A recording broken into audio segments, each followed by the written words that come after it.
If you knew what I was working with, I have an idea what you're working with. you'd understand why there's still that hesitancy. Yeah.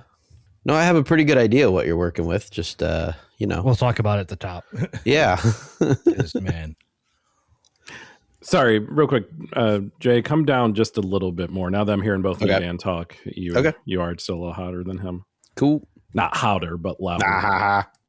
I mean, I wasn't even trying to make it. For once, I'm not doing a bit. I know it's a weird space for me to not be doing a bit on this podcast, in general day-to-day life. I'm just like made of bits, I feel like. And bits of what? I don't know.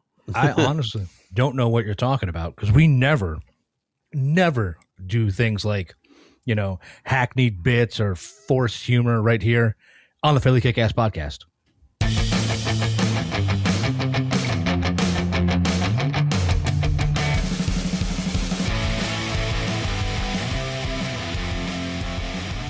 I love how we both went with like different Foley gestures. There you go. That's stellar. Indeed. Bang, bang. Welcome in, listeners. I almost said chat. I'm in streamer mode, apparently. Not yet. We're not doing that yet. We're not doing that yet. Soon. You mark your calendars for a date to be determined. Ignore the fact that we've been saying that for like a year and a half. It's still happening. I mean, I just saw that like CERN is building the next iteration of the Large Hadron Collider, and it's due to come out in 2040.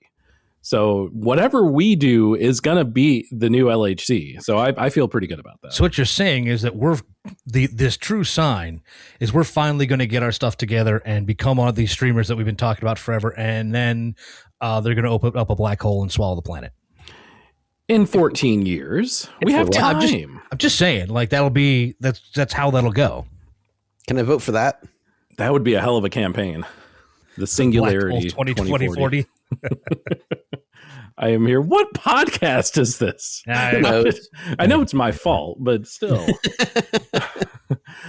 I need to rein myself in. And speaking of rain, we had quite a bit of it in April, which leads to the flowers that we are going to talk about from May. Ooh, that was almost clever, my man. Damn it. I'll workshop it. Harsh. Like, okay, sure. Like a 5 everywhere else is still like a 7.5 here. Yeah, absolutely. Well, I reckon we all had 5s and 7.5s and probably some 9s and 10s on our particular lists. Dan, I'll kind of start with you this time, and already knowing the answer, but the listeners not knowing the answer. Give us a little just brief insight, a little spoiler into how the month of May treated you from the Billboard charting single standpoint. Sorry, what now? Yeah, I wanted to talk about that because it's the rarity.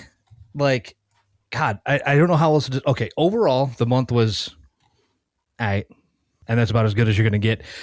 But the thing that we need to talk about is the fact that literally the front and back half of the month were dominated by 2 artists, because we're in that era where you drop an album and the whole thing can chart, and that kind of swallows up a lot of the oxygen on the charts.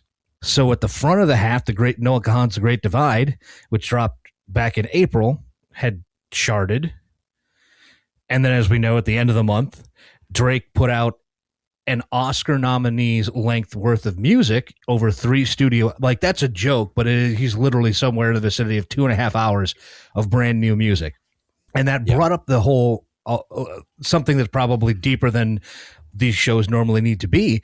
But looking at it going, my guy, as an artist, how is this a smart way to release your music? Like 3 full-length studio records, literally over, I think it's something just north of 160 minutes worth of new stuff. And I understand, if you're a longtime listener, this might be a contradiction because we always reference a band like King Gizzard that put out 5 studio albums over the course of 2017, and they put out numerous EPs through the pandemic times.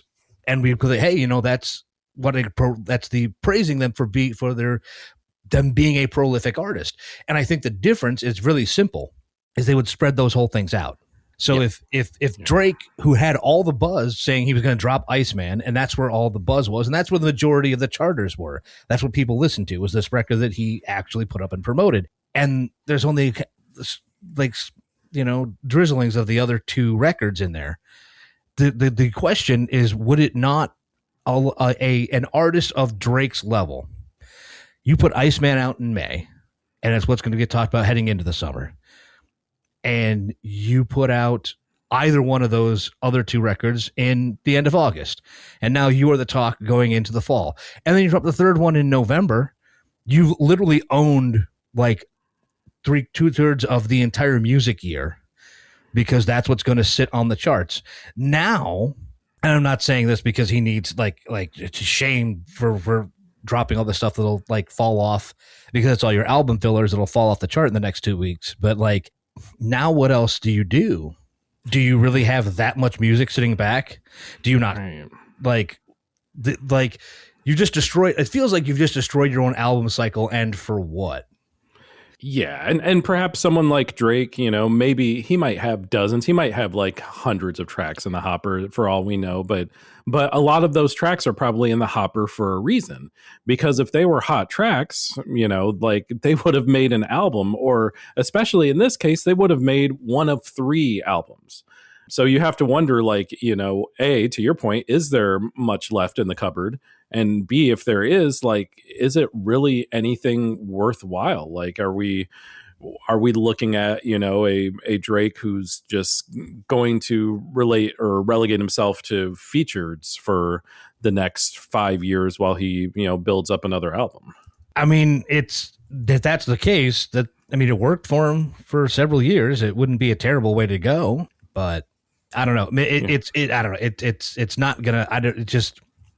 It's too much, man. It's too much, and you get kind of relegated because this was a slog to get through.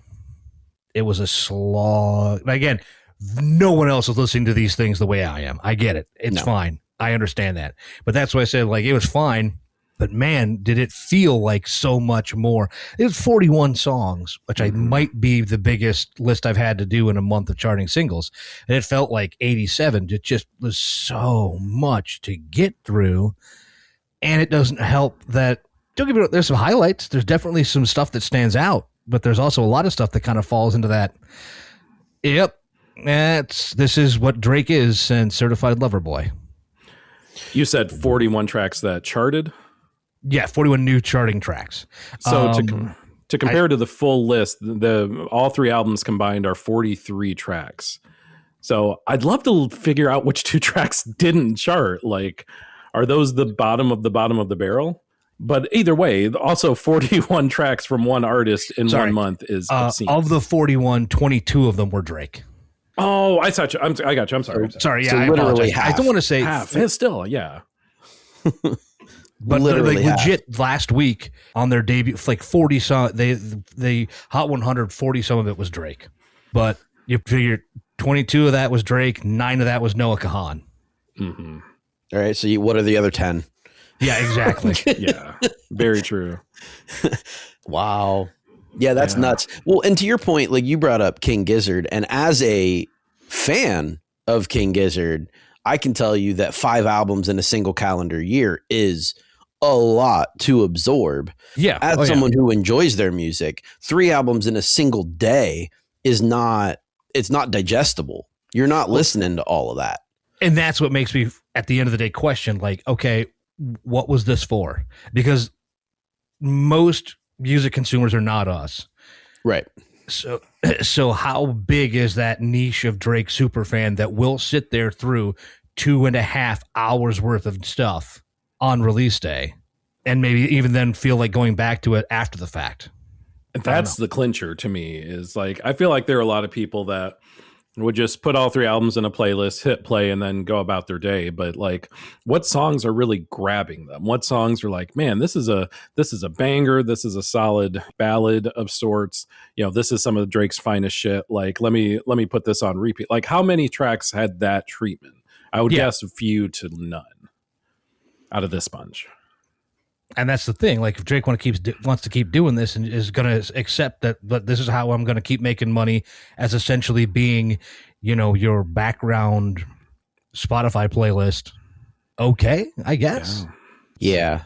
Someone in his marketing team needs to have a conversation with him. Maybe. Now, I'm not ever worried about him not having material, because I'm sure that he's got 50 writers he's, coerced into, and by coerced, I mean trapped into contracts writing everything for him. So yep. I'm not worried about that. He'll have another triple record by the end of this year, I'm sure. And he'll keep piling up the ops to make very weakly, thinly veiled advances against in a lot of his songs. Yeah, there's one of those there too. He did a lot of that. He did. Holy I believe the phrase you're looking for is going over like a fart in church. Yes. Yeah, reminisce. I'll talk about it a little more in some of my honorable mentions. Spoiler alert, but yeah, it definitely drew parallels with another major artist release from, I believe, last year that was in a similar vein and had a similar reaction from us. I'll look forward to that reminder then. So, what we're saying is that Dan's summary of May of 2026 can be boiled down to the single word Drake. I believe it's official. I think we could officially call May 2026 Atlantic Storm Drizzy. Okay. God. Oh shit. Zach, did the month treat you any differently? It did. It really did. I did listen to all three of the Drake albums as well. Again, more to come on that as we get into it a little more. There were a lot of really, really good releases that I really enjoyed. Some from artists that I expected to have great releases, and they did. I feel like there was a lot of hype for me around this month of certain things. I would see certain artists, I would be like, oh yeah, I bet that's good. I bet. And sometimes hype is a killer. You have such high, lofty expectations for things, and it can just really unfairly to the artist and the release, to be honest, but it can really dash what you're listening to or watching or playing, whatever that medium is. Hype is everywhere. But I feel like this month, like everything that I expected to be great was at the very least really good, if not, in some cases exceeded my expectations. In one case specifically, my expectations were far exceeded. But everything that I saw and expected to be good was good. There was very little that I wasn't feeling, but most everything I listened to is at least, palatable. Yeah, I had a similar experience, but weirdly enough, there was like a bell curve for the month, right? So there was a lot of hype for the releases on that first week of the month.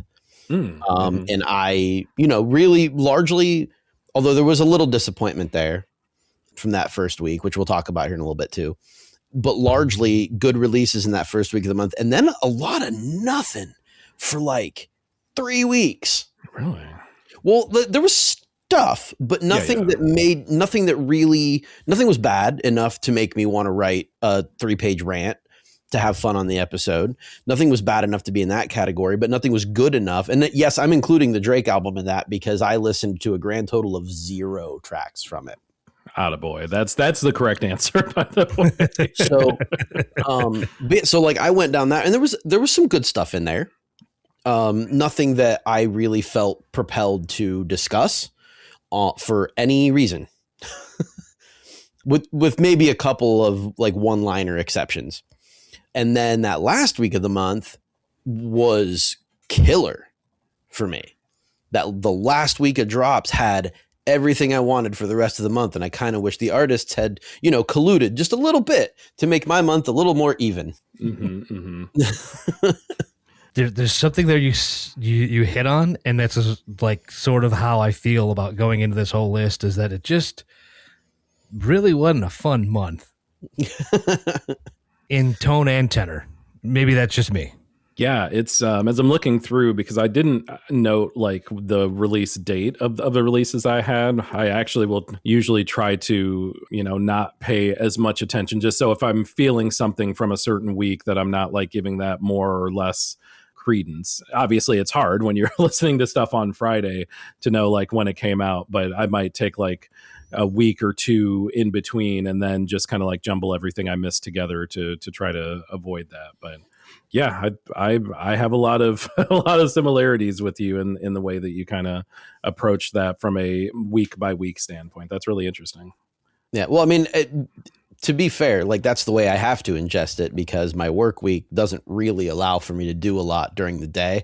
So my listening is weekend heavy. So when those records drop on Friday, that's when I'm hitting it. For sure. Side note to those people in the industry that are listening to this podcast, because we know you are, give us advanced listening access, and then we can circumvent this problem. Yeah, I think it's fair to say priority will be given to anyone who gives us the advanced push. At least get a mention. For sure. Okay, as the one who's had to take this training multiple times, we need to make sure to make the fine line that we are not advocating for payola or plugola, and any possible monetary or gift compensations would be noted at the front and back of the episode in accordance with everything that legal says. Although I also question why we allowed Ted to come back as our legal counsel. So some of this advice might be blurry, but he's generally light on the plugola stuff. And also, it should be noted that early access to a record does not guarantee a positive review. Yes. Correct. Yes, Correct. 100%. That is something we have maintained from the very beginning. That's something we will maintain till the very end. Trying to get a little something beyond just early listen. Come on, guys. A little bit. Trip to Tahiti. I mean, Ted already stole mine, so I'm in arrears. Again, we never should have signed that contract. Read it. Read the fine print. Listeners. If anything that you should get out of this entire 18-minute rant is that you should totally read the fine print. And with that being said, what, Jay, does the fine print on your top 3 albums look like this month? Oh, man. There's no fine print. It's all in bold, all caps, just louder than day. So my top 3 is, weirdly enough, pretty much exactly what you would expect from me as far as tone and style and genre. I didn't go too far out of my particular wheelhouse here, but I'll lead us off with a band from Leeds called Static Dress, who I had not heard of before this listen. They are a post-hardcore metalcore outfit that was formed in 2018. They sort of built a cult following through a mix of jagged heaviness, emo theatrical visuals, and cryptic storytelling, but they have this like live wire energy, even on record, not just on stage, but even on record, which is hard to translate. Since their debut in 2022, they've expanded their mythology. They made some label moves, reworked a couple of releases. They did some immersive visual work, and now they've got this second full-length album, and they have this warped little universe that they've been sketching out. So I've since gone back and listened to their first record, and it's phenomenal. This one I think is even better. It's called Injury Episode. It's loud, it's chaotic, it's melodic, it's intense, and somehow fluid. I don't really know what other word to use for that. We're all aware by now that I personally enjoy a record that is purposefully disjointed. The production is dense, it's abrasive, but it doesn't turn into mush. The guitars are slashing, the drums panic. I don't know how else to describe that either. The vocals tear open, and the hooks like rise out of the debris. They have no business being as catchy as they are in this style. There are shades of 2000s post-hardcore like Glassjaw, metalcore, emo melodrama. It's not cosplay though. Like these guys are like, it's an homage. It's an architecturally structured trauma memory. Like it's all fractured.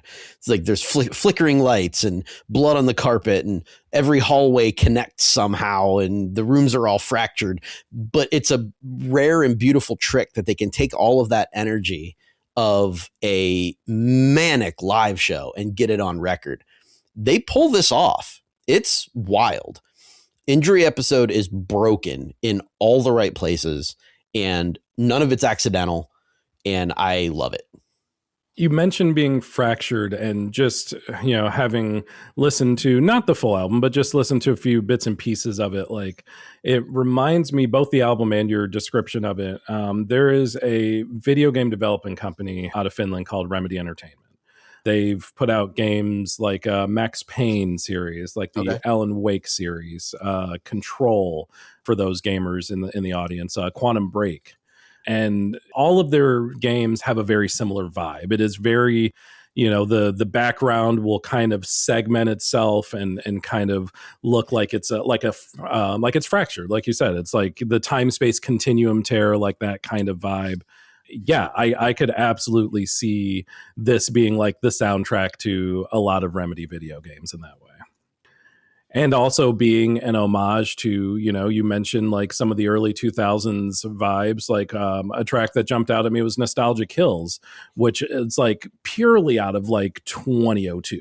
Yeah. Like you could pluck it out. You could hand it to like Hawthorne Heights and be like, hey, here's this. And they'll be like, okay, we got it. We got you. It would be slightly watered down if Hawthorne Heights got it. Yeah, though. exactly. Micah could jam though. Alisana is probably a better example of a now I'm picturing Hawthorne Heights redoing this album, and I kind of love it. I mean, I love the image, but it doesn't pan out. It doesn't. It's a totally different album, if that's the case. But yeah, it's really cool to see, a band that takes, and we've seen a lot of that within emo specifically, with kind of like the 90s Midwest emo revival that's been going on the last few years. And some of it feels like it's lip service. Some of it feels very genuine. This certainly falls into the latter category.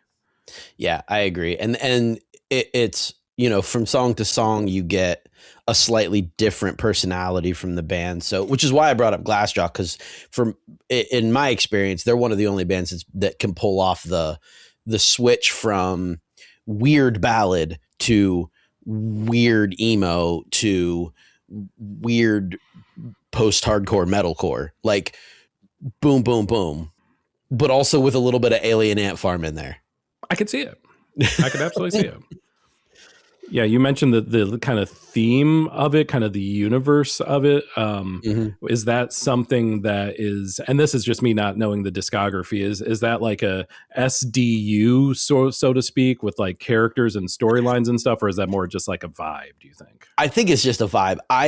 If there is more to it, I have not delved into it enough to see that. I did a brief workup of their history so that I could write it into this review, but I haven't done the lore, I haven't done that. So I don't know, but vibe wise, it's definitely like a landscape. I love that description of a sonic landscape. That's cool as hell. Yeah. Agreed. Do I have a sonic landscape in my number 3? That's what I was just going to ask. I've taken the lead from you. I think the answer is yes, though. And I wrote a lot about how I got to even listening to my number 3. I'm not going to read all of it because it's a lot, but I am going to abbreviate it to say that we have our list. I use Spotify or Wikipedia a lot for my list of album releases. And through a really weird series of events, found a release that was not actually released, but found a different release by a different artist that had the same name that was released and was also pretty good. And then kind of also searched for a Norwegian. It was a thing. It was a whole thing.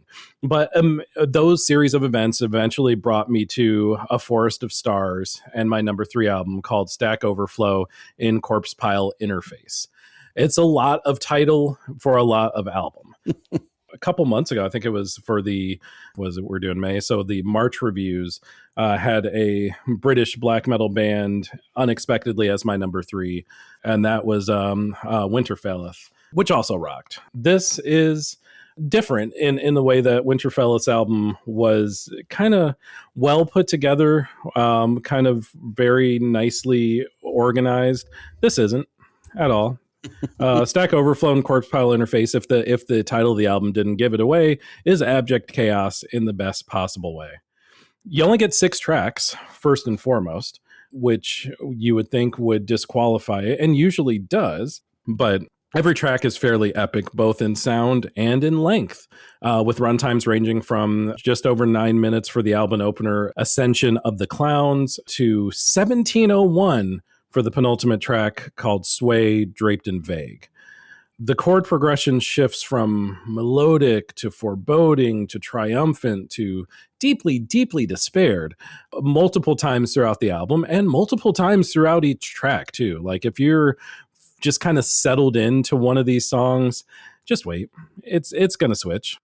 I know that a lot of people don't really get into like the super long track vibe, but at least considering that there are so many, I don't know, mini tracks, sub tracks within each track, I feel like it's a lot easier of a listen.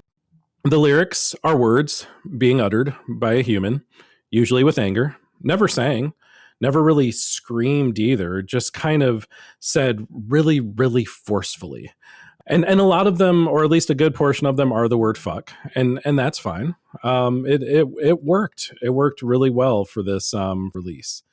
My favorite track on the entire album was Street Level Vertigo, which is also a really cool name. If you can stomach the weirdness, if you can stomach all of the changes, all of the shifts, then I would implore you to give this album a try and maybe find something that you weren't familiar with that you also love. Right on. Yeah, I didn't catch that one. So that one's a new one on me, and I've written it down. Nice. Because it sounds like it's right up my alley. I think you would love it. I really do. That's awesome. More so than the usual, like, oh, I think you'd really like this. Like, I think this is more of a you album than a me album. Yeah, weird. I'm curious to hear what you think about that. And yeah. I am curious to hear what you thought about your number 2. I thought a lot of things about my number 2 record. Dan and I actually had a brief conversation about it toward the end of last week. And that is Violet Girl and her record, her debut album, Be Sweet to Me. So Violet walks into this record with a last name that could either open every door or make every listener fold their arms before the first chorus.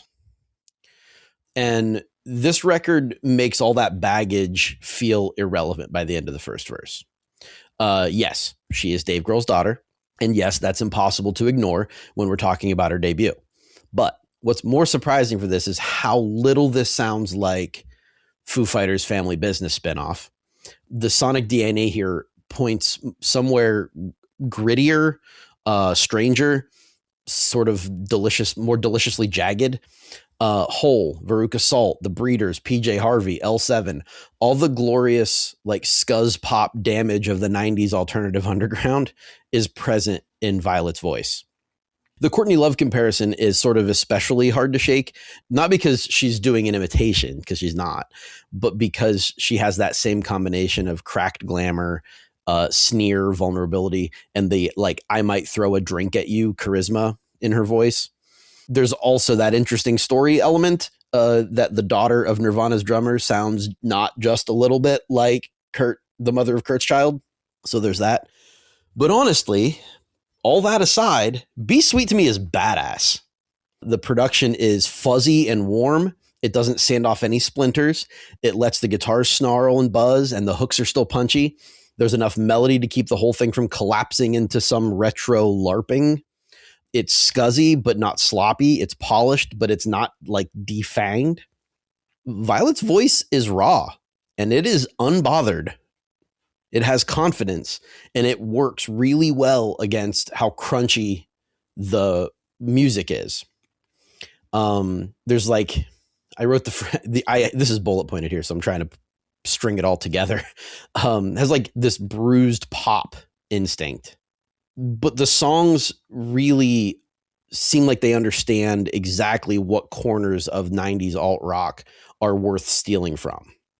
There's the pretty ugly guitars and the bratty choruses haunted bedroom mechanics and melodrama. There's the sense that the sweetness and rot sharing a cigarette in the alley. Yeah, there might be some nepotism baked into the starting position here, sure. But damn it, Violet is worth every inherited penny. I'm first and foremost, I am so incredibly thrilled to hear you say that, because I thought the same thing, and I was wondering if I was biased towards this album in the sense of like Violet obviously coming from her namesake and obviously, having some level of access, some level of industry preference that maybe other artists wouldn't have. That's just the nature of the beast. Yeah. And when I listened to this album, I also thought like, wow, this is so fresh and so interesting and so not just a Foo Fighters cover band. But is that just what I wanted to think? Is it truly that there is, that there's not as much on the bone as I thought? And it's really cool to hear that is not the case from you two. Yeah, no, there's definitely meat here. I know you mentioned the correlation with and kind of the parallels with Courtney Love. And as much as I hate that, I do see it and hear it too. I'm not pleased, but I would like to enter an alternative for maybe just for my own heart to be able to sleep at night. And that is Shirley Manson. Yeah, sure. Specifically the song Special, the Garbage, obviously Shirley Manson, the front woman, amazing, everything for the band Garbage.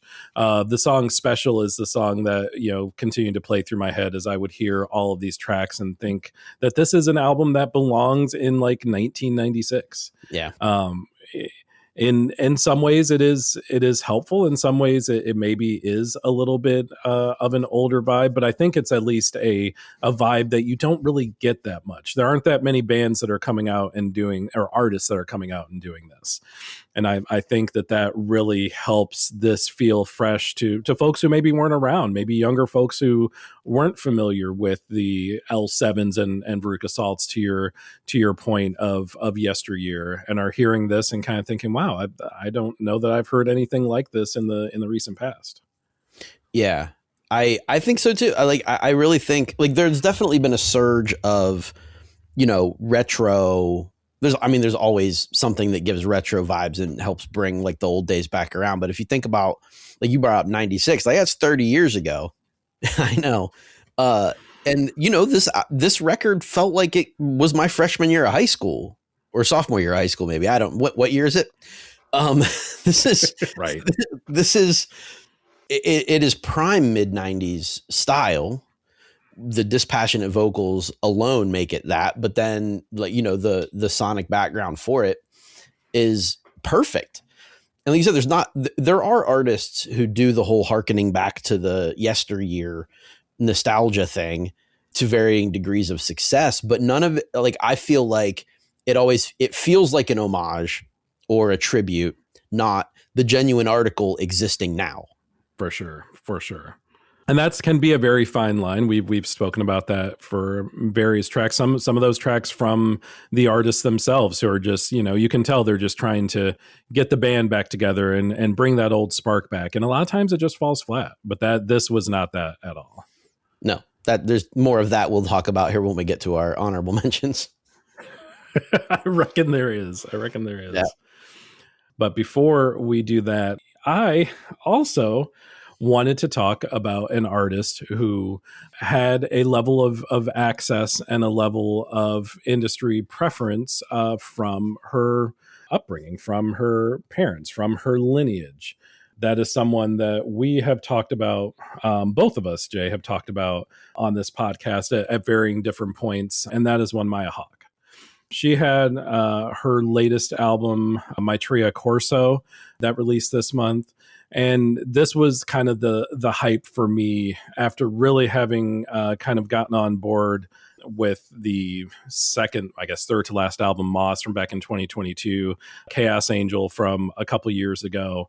Everything being really good, but just expecting and wanting more and knowing that there was more to, Maya's music than just, what we've heard to date. For those that are not aware, Maya, the daughter of Ethan Hawke and Uma Thurman, and such as where you get your industry access and favor and so forth. She is far past that at this point. Where Uma and Ethan are in the rear view. We're not even thinking or talking about them, at this stage of her career. This is such a good album, and it's such a varied album, because each of these tracks kind of individually are, some subtly, but some very different sounds. And some sounds that harken to other artists in perhaps more of the homage vibe, like you were talking about before, Jay. Let me hit you with a couple examples. If you're a Phoebe Bridgers fan, then spin the album opener, Love of My Life. If you like Tay-Tay, Last Thoughts on Morning Star is going to be your Huckleberry. What about Casey Musgraves? Someone who we might actually talk about later this podcast, because she also had a great album that came out this month. But Slacker in the Rye, very Casey Musgraves-esque track. Gracie Abrams, who has something coming out in July that's going to be awesome. Also Imogen Heap on the same track. Why not? Let's throw them all together on Devil You Know. By no means is this derivative at all, since every track is well crafted by producer and, as of February this year, husband Christian Lee Hudson. Props to him and fellow producers Benjamin Lazar Davis and Jonathan Lowe for creating several soundscapes that Maya's voice fits in with perfectly. And I will end with one more recommended track, which was my personal favorite, Last Living Lost Cause.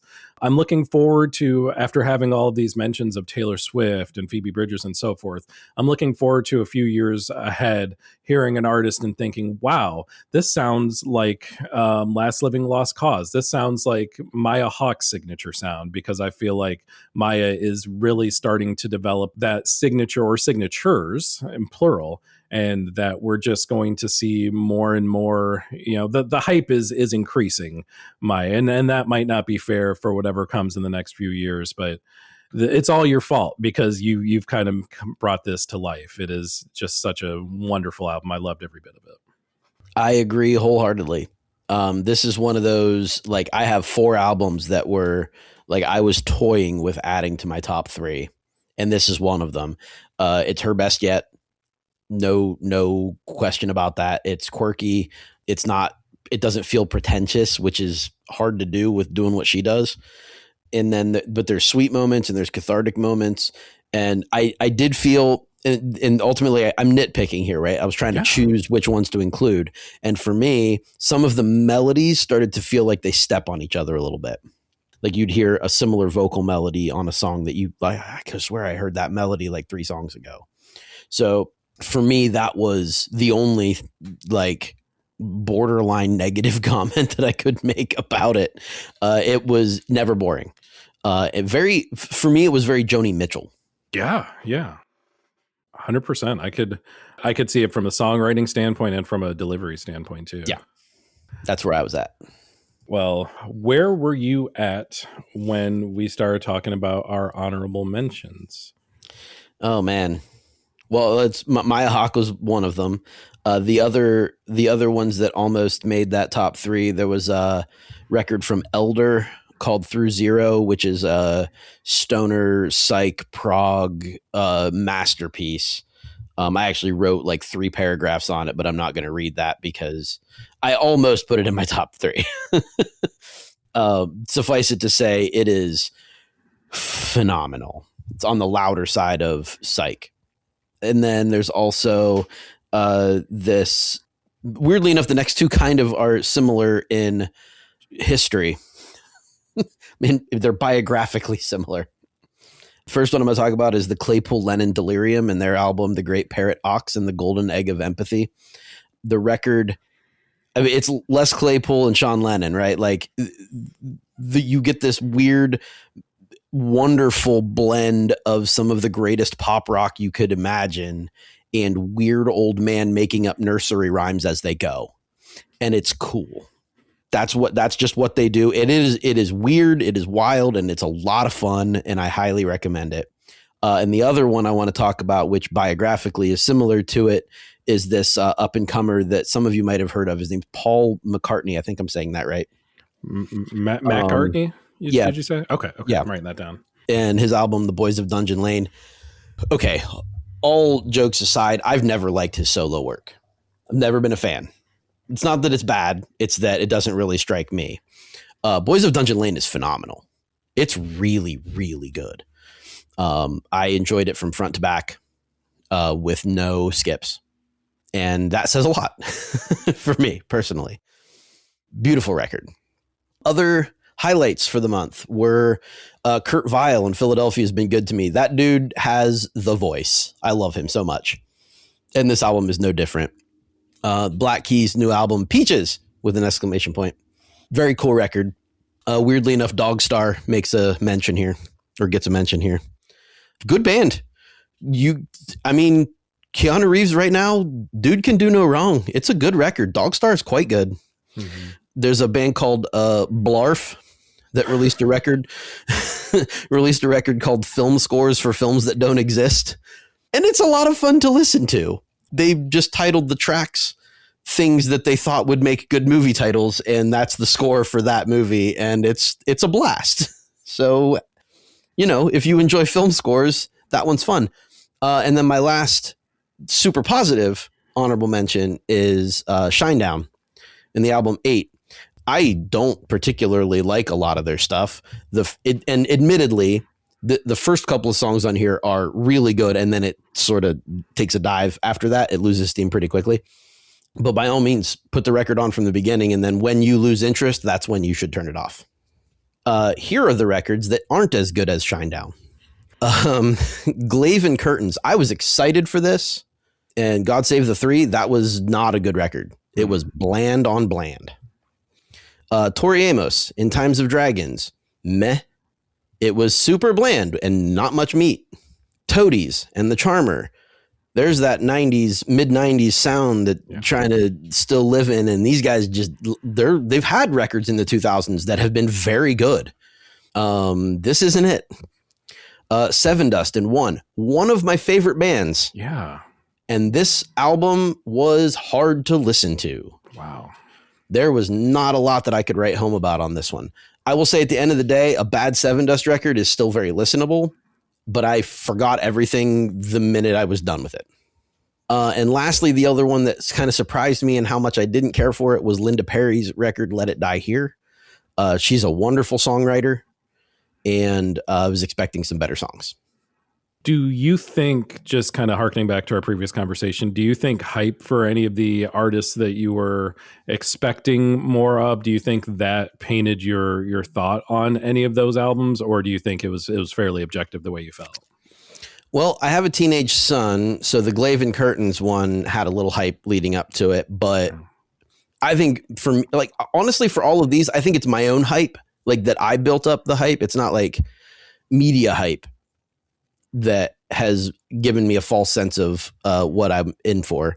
But, I'm a big fan of Tori Amos. I've gotten to shake her hand. She's a wonderful individual, and I don't like this album. But here's the thing. Tori Amos, Toadies, Seven Dust, among my favorite artists to listen to, and yet they do have stinkers in their catalog. I am not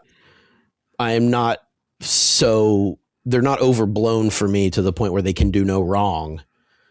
So no, I don't think the hype damaged my opinion of it. Maybe my excitement, maybe a little bit, that my excitement over the fact that they had a new record dashed it just a little bit, but I don't have any illusions that they are impeccable. Right. And that's a very important point. Like every artist is going to put out bad music, no matter how great they are, no matter how much we love them. It's part of the deal. Music is hard. It's hard to have winners every single time out of the gate. Yeah. And I'll say, like, the Seven Dust record makes me want to go back and listen to Seasons even, which is not my favorite of their records, but it was better than this one. Right. Yeah, I'll kind of piggyback off of what you mentioned of the Tori Amos album, In Times of Dragons rather. I feel like this album I would mostly agree with you. There were some tracks on this album that I really, really loved. There were some that didn't grab me as much, but it's hard for us as we sit here because we're talking about the best albums in terms of music, in terms of sounds. And I do think that In Times of Dragons is a very important album in terms of its subject matter of the ongoing battle between democracy and tyranny. Here, let's call a spade, and other places too, but certainly here in the United States, that is very prevalent, today. And not to make this kind of podcast, but since we are talking about it, I think it is a very important listen, even if it's not necessarily an album that's going to knock anyone's socks off. So just saying my piece there on that little bit. No, I'm with you. I just wish I wish it wasn't dry as a bone. Yeah, it's knowing that other albums that she's released have been both, have been thematically important and also sonically good. Obviously, Scarlet's Walk comes to mind with kind of very overlapping themes with In Times of Dragons. But also very, very good sounding wise too. Yeah. Let's see. I also had, just because Dan and I were talking about the YouTube series The Cave recently. Shout out Kenny Beats, producer, that put out a really great YouTube series that has since discontinued. Please go listen to it. Everyone who's listening to this, it is amazing. And I didn't realize until, Dan, we were talking about it, and I was going back through some of those, his very first artist on his show was JPEG Mafia, who was not the JPEG Mafia of 2026, because no one, very few people knew what his deal was. Fast forward, everyone knows what his deal is. His deal is very good. That deal is experimental rap, both in category and in album title. Resplendent album. It's exactly what it says on the tin, and it is solid. Definitely go check that out. For those who need to get your Midwest emo fix, American Football, remember them? They're still putting out music. It still sounds just like it did in 1995, and it's still glorious. The album is American Football. I think the last four have been all titled American Football, if memory serves. But yeah, it's going to scratch an itch. I don't think it's going to win any awards, but if that's your vibe, it is a very good vibe to fulfill that.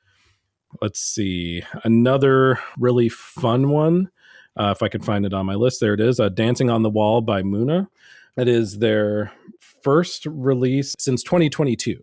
So it's been a minute for them, but good to see them back with new music. Again, it's exactly what you expect, but it is very solid, kind of very danceable dance pop. Good album. Already mentioned Casey Musgraves, Middle of Nowhere. She's carved out her slice of country pop and continues to do it better and better with each release, with no exceptions here. And then we'll do one more, let's talk about Drake real quick and say that if we're going to rank the albums, I won't go into each track just because, again, that's more Dan's deal, but I would say Habibity was the best of the three. Habib T. I know I'm butchering that, and I feel really bad because I do not know how to pronounce that word. Habib T, I believe it is. Please cut all of this because I sound like more of a fool than usual. Let's just say that all of Drake's albums are terrible. One is slightly better than the rest, and we'll leave it at that. Good to know. Good to know. But none of Drake's albums, Jay, are going to match up with what your number one album is. Yeah, not even close. That's we're not even in the same realm. Although it is a hip hop record. So there's that. Irish hardcore hip hop trio Kneecap have come back with their sophomore LP Fenian, and somehow they've managed to make the phrase highly anticipated follow-up feel like an understatement. So after Fine Art was released, that album turned them into like cult favorites and critical darlings. They became Coachella scene stealers, and basically in the UK at least, everyone's favorite political argument starter. The Belfast trio, they have come back here with enough momentum to power a small but very angry nightclub. And yes, they remain a headline factory. Their politics aren't whispered or hinted at or politely tucked into liner notes. They're shouting them through a megaphone while someone kicks the door in. There was a controversy last year involving Mo Chara, whose real name I'm not going to try to pronounce because it's in Guelga and I can't. That controversy only made the circus louder, which I'll talk about here in just a second. But Fenian kind of proves that this band knows exactly what to do with all of that noise. They weaponize it. The result on the album is this furious, funny, sharply made hip hop record that feels gloriously unfiltered, but precise. It's angry. It is political.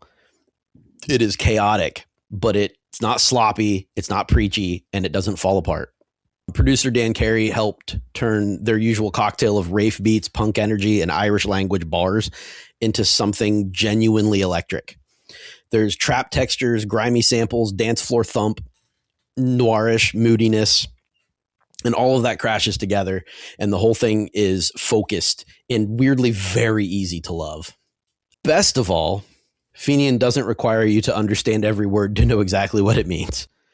The beats hit, the bars cut, and the attitude practically comes with subtitles. Tracks like Carnival turn legal drama into a hooky political sideshow, while Liar's Tale takes aim at Britain's current prime minister with more conviction than most politicians manage in an entire career. In short, Fenian is kneecap at full volume, smart, spiteful, hilarious, and absolutely locked in. It's protest music you can dance to, hip hop with teeth, and probably destined to be one of the most storied records of the year. Now, certainly we've heard artists who have, had music in a, different language or in multiple languages throughout an album, but I don't recall hearing an album with so much different oscillation between different languages within each track, back and forth and back. It's really, really cool. And I feel like certainly as not being a polyglot at all, like I feel like maybe it's something that is natural and easy to do, but to write a song in two languages at the same time, I feel like it doesn't matter how much command you have of both languages. That does not feel like an easy task. And to make it flow and to make it rhyme and to make it sound good, extremely, extremely impressive.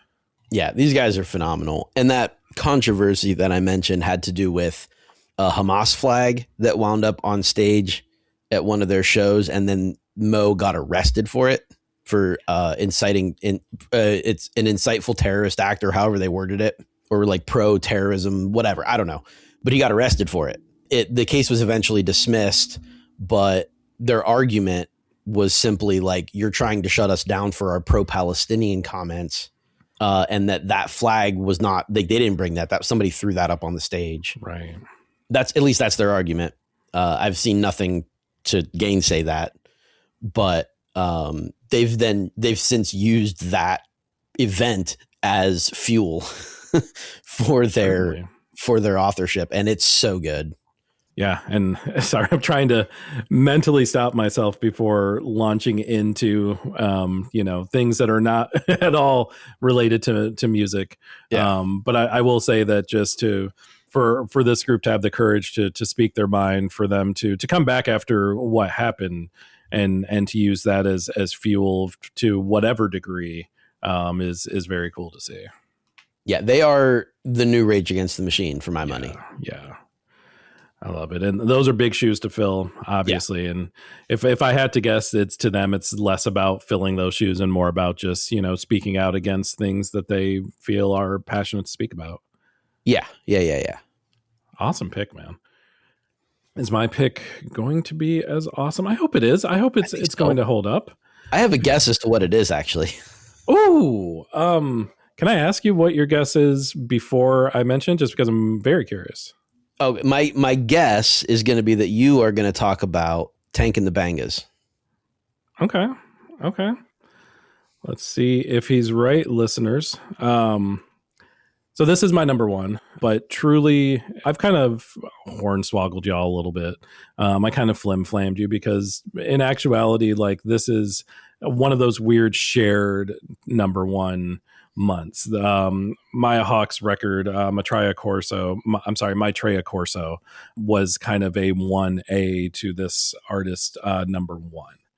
It is off of the heels of one of my absolute favorite albums of 2022.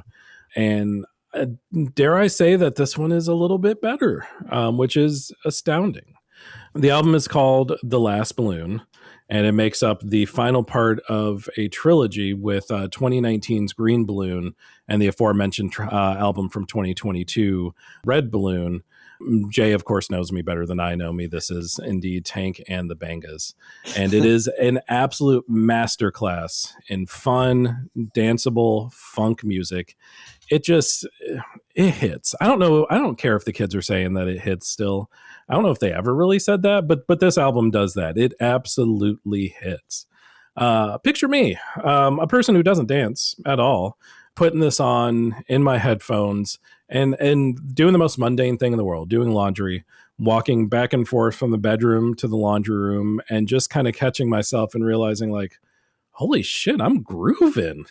I am cutting so many rugs right now and not even realizing it. It's like the music it's one of those artists, one of those albums that just carries energy with it, and you don't realize it until you're kind of in mid, in the hip shake or like the little shimmy, the shoulder shrug, and you're like, okay, I've got rhythm. News to me, but B, that rhythm was injected into me by this wonderful, wonderful band, fronted by a extremely underrated vocalist, Tank Ball. You've got uplifting lyrics. You got some lyrics that are somewhat silly. You've got some very fierce lyrics, all of them providing the backdrop for Tank's beautiful, beautiful voice, both in terms of singing and in terms of rapping, which Tank is also a very good rapper in her own right. It's perhaps a bit less bombastic than Red Balloon, but these tracks don't need swelling passages, nor do they really benefit from that, I feel like, because this vibe is not that. This vibe requires tracks that need grace and tracks that need punch, and Tank and the Bangas has an endless supply of both of those on The Last Balloon. Top of the heap for me is the song Jealous. The beat is fantastic. We get a little bit of the sang vocals. We get a little bit of the rapped vocals. It is a very complete album. It's an album that just makes you feel good when you listen to it. And that is important to feel whatever that feeling is, to have that emotional feeling. With many albums, that emotion can be anger or sadness or grief or whatever else. But it's cool when that emotion is just pure elation and joy. And that's what The Last Balloon brought us. Hell yeah. I don't just feel like vindicated that I knew exactly what you were going to put at your number one record, but I totally agree with everything you said. This album is pure energy and fun, and again, like you said, it's not as bombastic as the last one. Well, the red one. Yeah. This is the last one, but I don't know that I can pick a favorite track from it, but I did love the way. Like for me, I think my favorite moment of the record is the album opener, where like the chorus swell and then the electric piano coming in, and like it's just cool. Yeah. I was trying to remember on Red Balloon. I want to say that there was a cameo of someone. Maybe it was Samuel L. Jackson that had like a vocal cameo on many of those tracks, and that was also really cool. But it was cool for a different reason. This album absolutely did not need anything extra. Not that I'll ever be mad at Sam L being on anything, don't get me wrong, but right. I think this was just a different vibe, and it just really worked for what it was. Yeah, really good. Great pick. Well, I think we have some more great picks in the hopper here. Dan, I know you alluded to it, the month of Noah, the month of Drake, but certainly some things that are not Noah and Drake related as well that came across. So yeah, let us know what you thought was at the top of your list and at the bottom as well. There's a few of those like that, but not as many as you think. And you can decide which side of that each of those artists belongs on. But I'll go ahead and do this relatively quickly because, as I said, for the most part, the feeling I got from the whole month was, yep, it was a month. That happened. But I say that, and I look at it and go, but I still have 3 honorable mentions that are worth bringing up. So to do that, we'll start with Noah Kahan because, sometimes there's nothing wrong with a nice slow burner, which is what the album opener for Great Divide is, end of August. As I mentioned, that record put 9 of its 17 tracks in the top 40 in the week of its release. And it really is a perfect tone setter for the album, which follows a mostly pretty consistent pattern and is something you admittedly need to be in the mood for if temperamental folk and Americana is not your go-to genre. But more on that a little bit later. It's amazing that this is, Americana and folk, and that half of it charted like next to Drake. Like Drake is an artist you'd expect to see in the top 40, the top 100. Noah Kahan maybe should be an artist that we expect, but yeah, it's cool. The difference between those two. Yeah. I mean, there literally is a great divide between those two sounds. Exactly. Thank you. Nice. Thank you. I'll move on to the third dance pop track this month, and that sounded fine. It is well put together, but unfortunately doesn't do a whole ton with his talent, which is weird to say, call an honorable mention for Madonna and Sabrina Carpenter's Bring Your Love. But Sabrina does bump Madonna up here a little bit as she's filling that Justin Nicki role for a modern Madonna single. It's different. It was a different enough sound to stand out for the rest of the month. The other two dance tracks that didn't quite make the cut were a pair of names that you would associate with that. Lady Gaga and Doechii with Runway, and Bebe Rexha and Faithless with New Religion, because those are pretty much the same song. Had a hard time telling those two apart. I mean, if you got a type, like, work with it. Right. And then the last honorable mention I want to bring up is Drake. And I want to bring up National Treasure because the beat is fire on both halves of that track, and his rapid fire delivery absolutely on point. It also probably isn't as much of a spoiler to include that this is probably the best track on Iceman, and therefore the best of the massive run of charting singles for Jersey this month. And that, something that you alluded to a little earlier too, is very telling, is that the majority of the tracks that hit were from Iceman. There were a couple from Habibti and like maybe one or two from Maid of Honor, which goes back to my thesis that just drop Iceman, because you have another nearly hour of music that's basically just going to get ignored. Yeah, people are going to listen to what you told them to, what you marketed, what you advertised. And that was Iceman in every sense of the word. No one knew the existence of the other two albums until they dropped. So, Exactly. Yeah, we went through it already. But yeah, a huge misstep for sure. Yeah, to me, just continue to beat a dead horse, but that horse be dead. As we move up into the top 3, I think we'll be talking about 2 of these songs as possible nominees for Song of the Summer once we look back at that later in the year, but that is another show. But at number 3, a track that continues to grow on me with every listen, a funky pop throwback, which I've said quite a lot the last year or so. But this is about the art of the flirt. At 3 is Corbin Besson and Zooey of Twice with Blink. Don't look at me that weird way. I looked it up and there's like 5 different ways to pronounce her name, and I just went with what was quoted to me as the most authentic as an English pronunciation. So we'll just go with that. But what we have here is the playful interaction of a pop and R&B singer who just gets thirstier and thirstier as he goes through the song, while the K-pop star's sing-song delivery provides the perfect counterpoint. But it is exactly what you want in your summer track. It's got an infectious, danceable beat. It's a relatively memorable chorus. And then in what seems to be the emerging trend, those throwback feels, as I mentioned. Besson absolutely apes Timberlake here for that slice of 2000s R&B nostalgia that I am in no way mad about.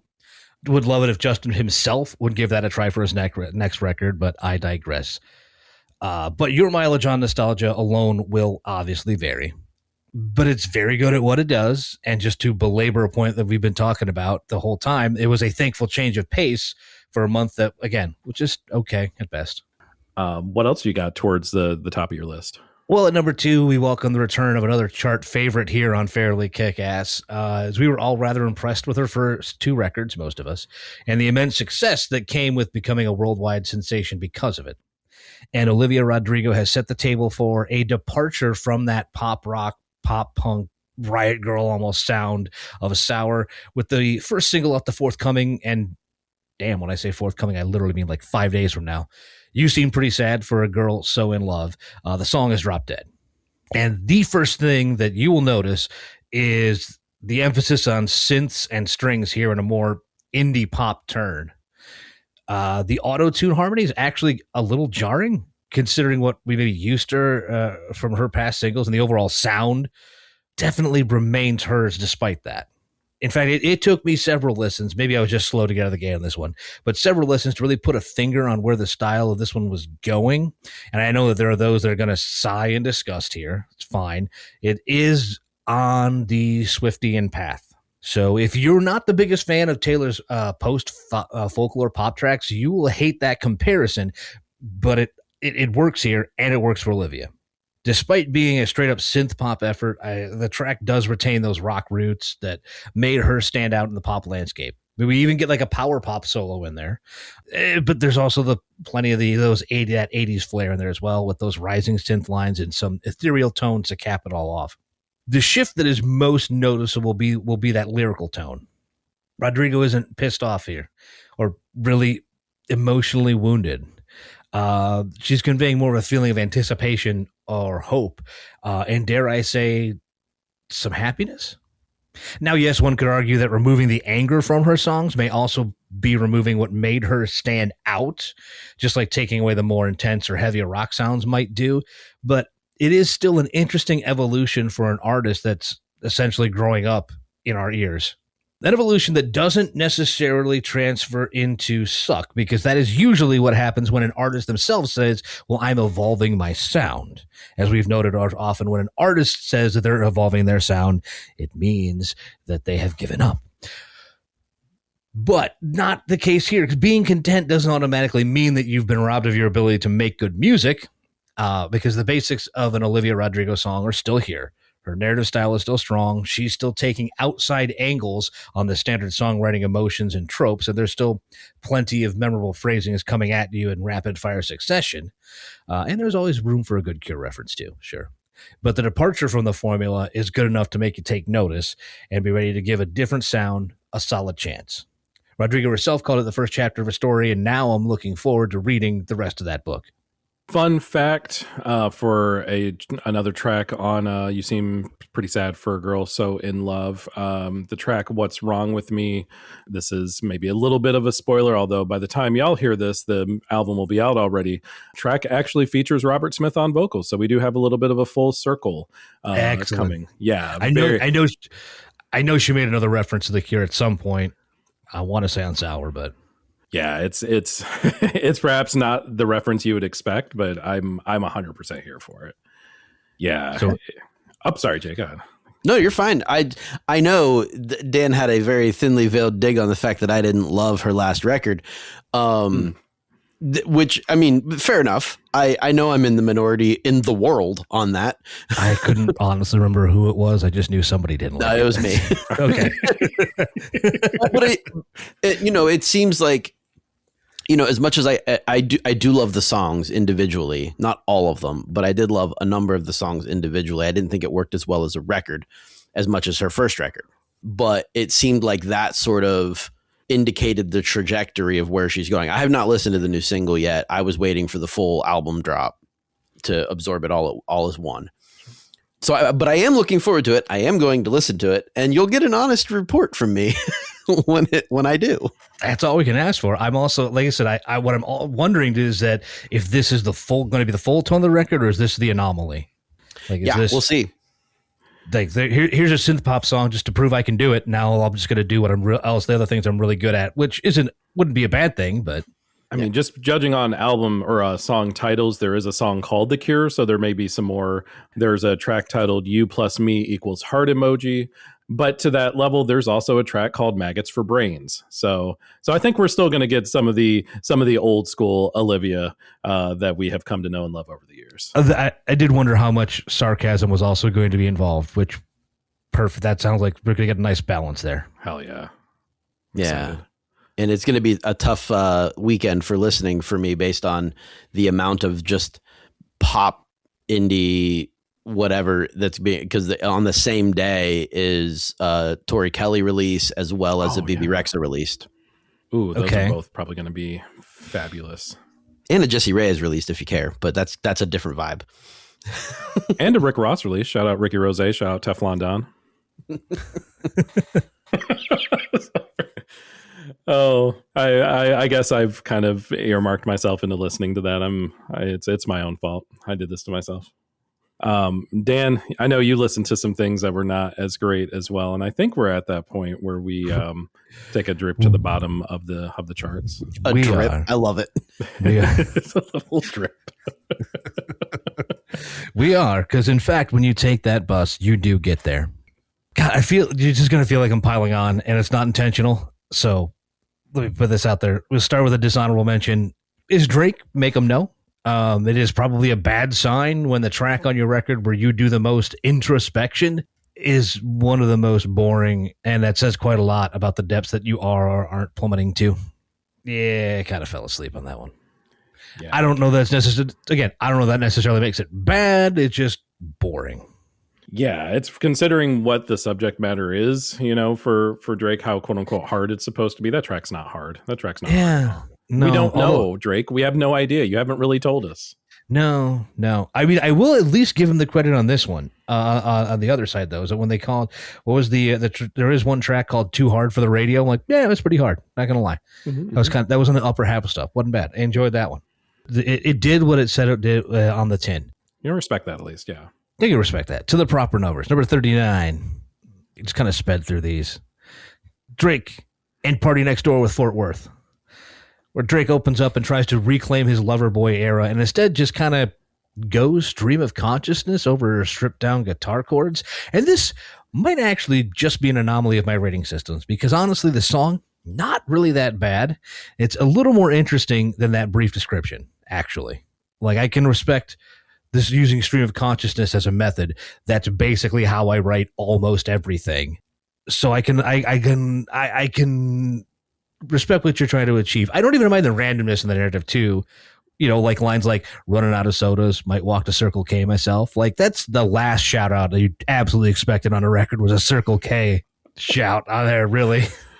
But doing that and describing the life on the road, though, that's totally telling the story of the past. We know for damn sure that there's no way Drake is staying in a La Quinta with a broken AC unit anymore when he goes on tour. But then here comes Party Next Door, and I don't know why. No one can answer that question. Like, that's like, he's only here for a short time. It's not really a good time. And his inclusion feels more like Drake just tossing him as a feature, his only one throughout the 3 albums, despite the fact that the last record Drake was technically put out was that collab, Some Sexy Songs for You, last February. That was the joint record between the two of them. But then that feature kind of tanked the track for me.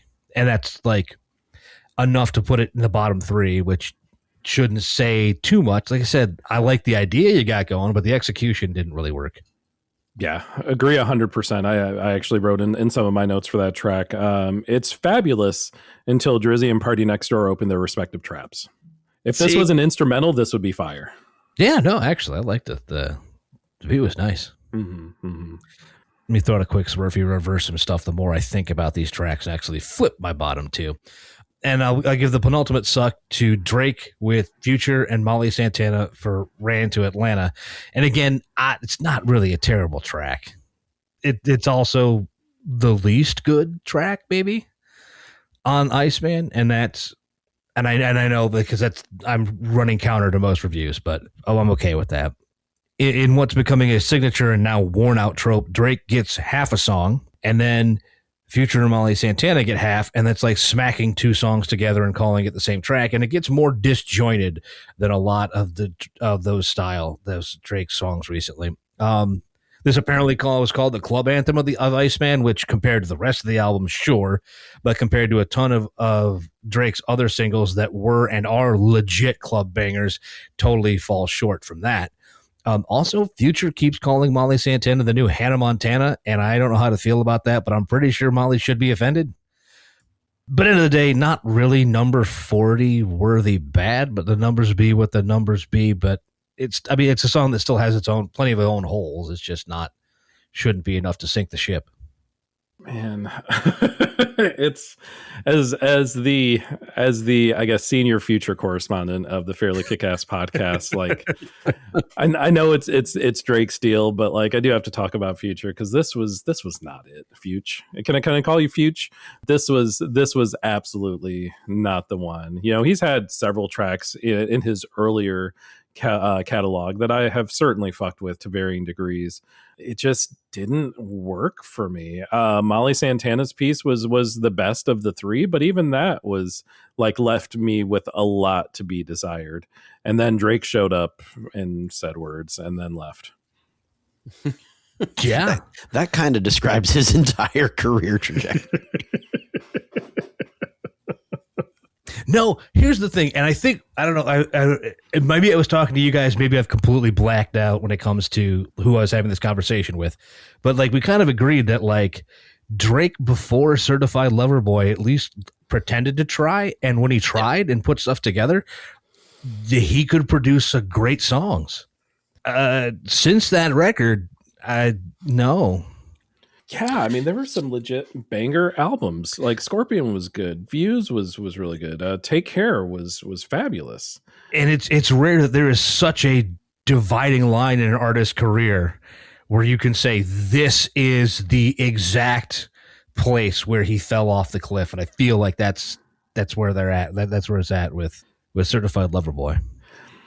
I almost feel bad because when I talk to people about Drake, like that is the album I use, like pre-certified and post-certified in terms of like which part of his catalog we're talking about. Yeah, but it's palpable.